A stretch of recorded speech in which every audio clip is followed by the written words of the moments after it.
మనం సులభమైనటువంటి భాగంలో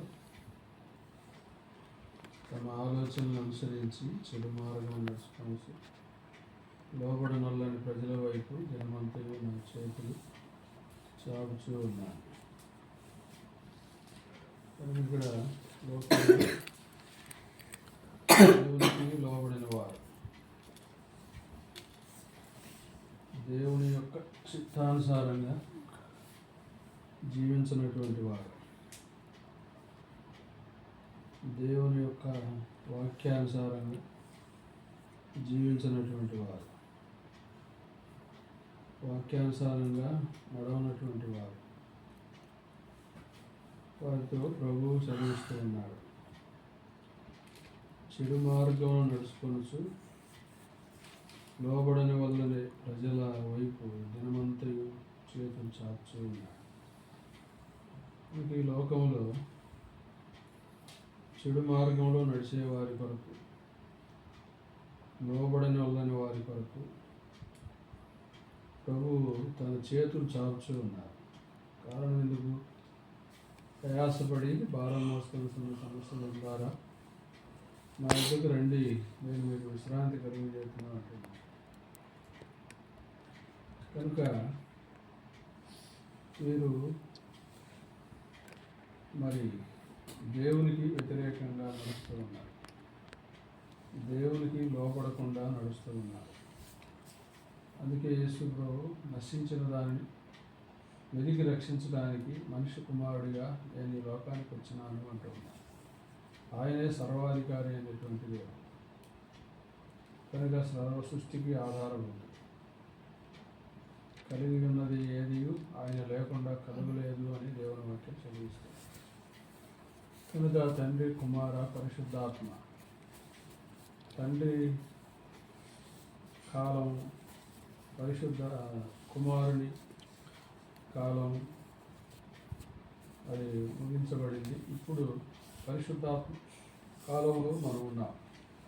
కనుక దేవుడు తన యొక్క పరిశుద్ధాత్మని లోకానికి పంపించి నిన్ను నన్ను రక్షించడానికి, నిన్ను నన్ను విమోచించడానికి, నిన్ను నన్ను కాపాడటానికి, మరి నిన్ను నన్ను భద్రపరచడానికి, మరి మన ప్రార్థనలు, మన విన్నపములు, మరి మన స్థుతులన్నీ మోసుకొని ప్రభు సన్నిధికి తీసుకుపోవడానికి దేవదూతలు మరి మన మధ్యలో సంచరిస్తూ ఉన్నాయి. అందుకే యాకోబు మరి ఒకనొక దినాన అన్నను, తండ్రిని మోసం చేసి పారిపోతూ ఉంటే, చీకటి పడింది, రాత్రి అయింది, నడవడం చేతగాలేదు, దారి కనపడటం లేదు, ఒంటరిగా ఒక చోట పండుకున్నాడు. పండుకుంటే అక్కడ మరి భూమికి ఆకాశానికి ఒక నిచ్చెన వేయబడి మరి దేవుని యొక్క దూతలు పైకి ఎక్కుచూ దిగుచూ ఉన్నారు. కనుక అది తన జీవితానికి ఎంతో మార్పు తెచ్చిందిగా ఉంటుంది. తన భూలోకం అంతటా దేవుని దూతలు సంచరిస్తూ ఉన్నాయి. ఎందుకు? నశించిపోయే వారిని రక్షించడానికి, నశించిపోయేటువంటి వారికి సువార్త ప్రకటించడానికి, నశించేటువంటి వారికి దేవుని వాక్యం బోధించడానికి. ఇప్పటికే అనేకులను దేవుడు రక్షించి సేవకులుగా, సువార్థికులుగా, బోధకులుగా, సంఘ కాపురులుగా మరి ఏర్పాటు చేసి దేవుని యొక్క వాక్యం విస్తారంగా వెదజల్లబడుతుంది, విస్తారంగా వినిపించబడుతుంది. కనుక అటు వాక్యం నమ్మి బాప్తీసం పొందినవాడు రక్షించబడును అంటున్నాడు. కనుక ఎవరైతే దేవుని మాటలు విని వాటిని అంగీకరించి అటు మాటలు నమ్మి విశ్వసించినట్లయితే అటు వారు గొప్ప రక్షణ పొందుతారని దేవుని వాక్యం చదివిస్తుంది.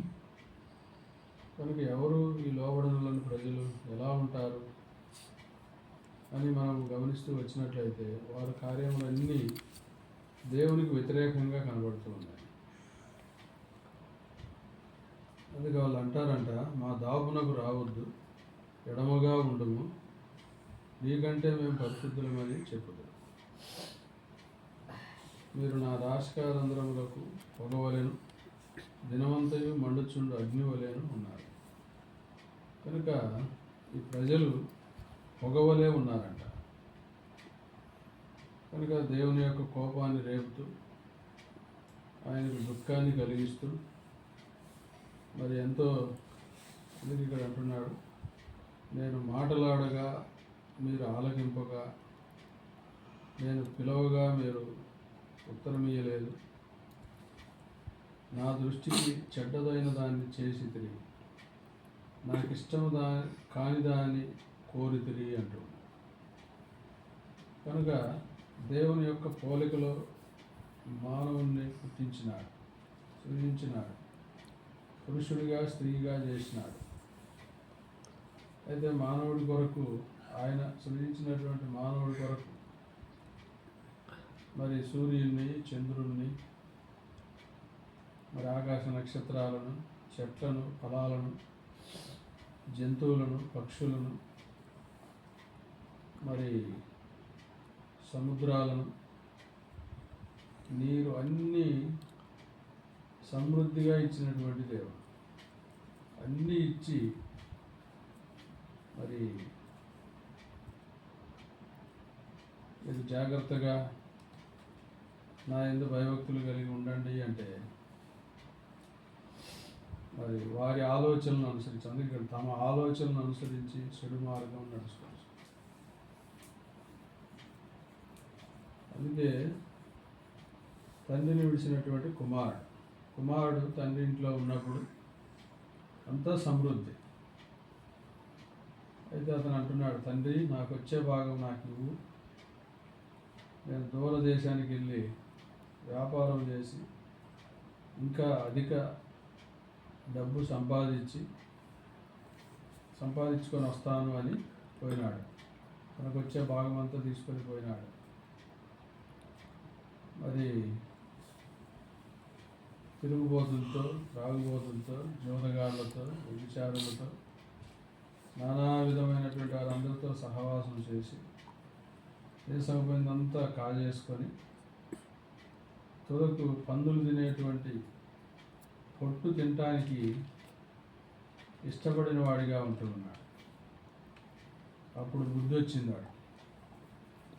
అప్పుడు దేవుని యొక్క ఆలోచన ప్రకారం నడవాలని, దేవుని యొక్క వాక్యానుసారంగా జీవించాలని, దేవునికి లోబడాలని, తల్లిదండ్రులను ప్రేమించాలని, తల్లిదండ్రులకు విధేయతగా ఉండాలని అప్పుడు అర్థమైందన్నమాట.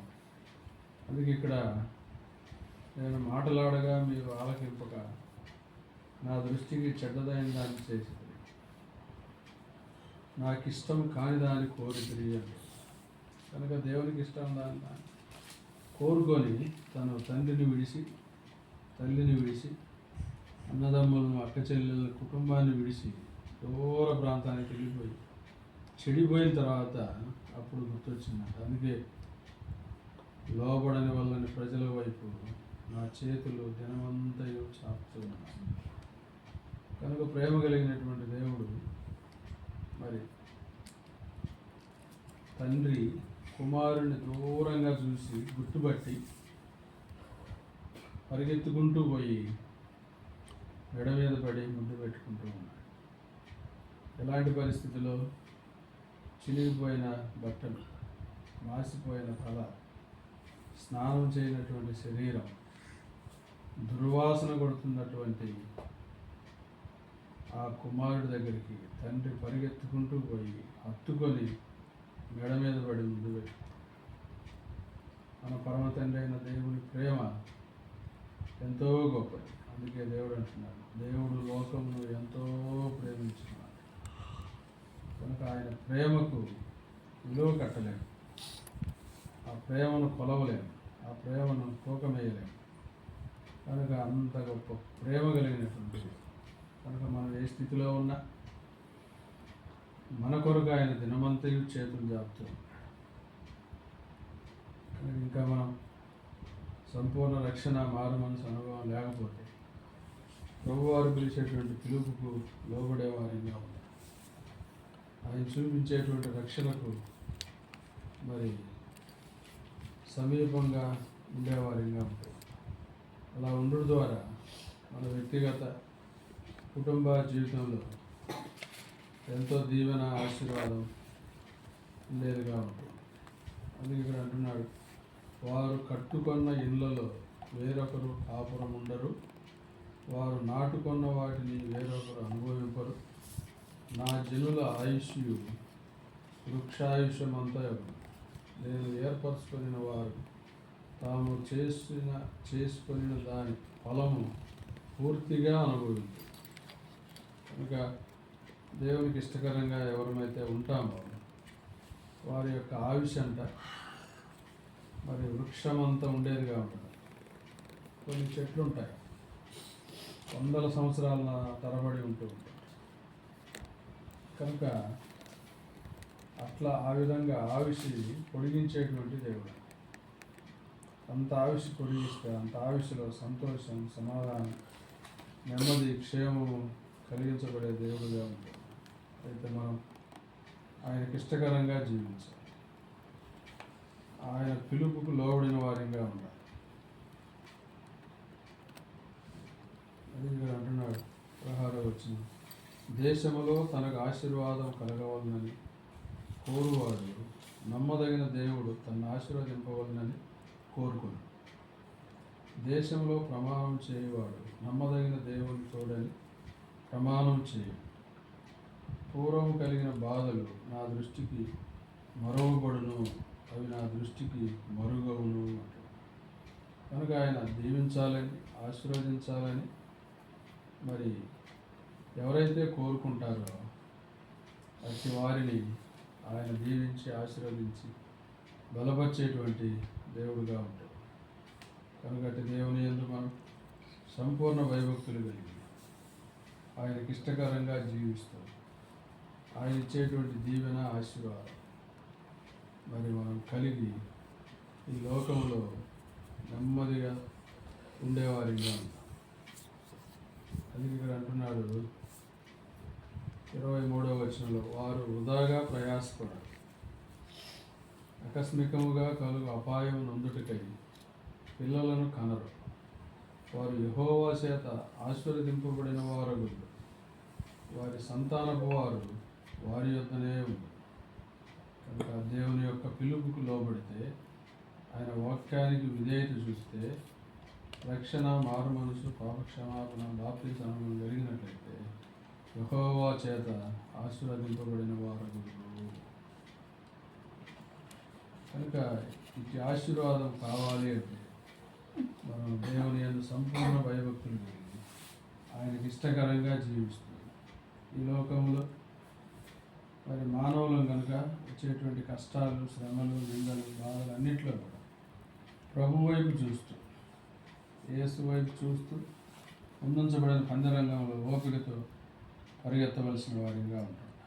దేవుడు తన వాక్యం వాదించు.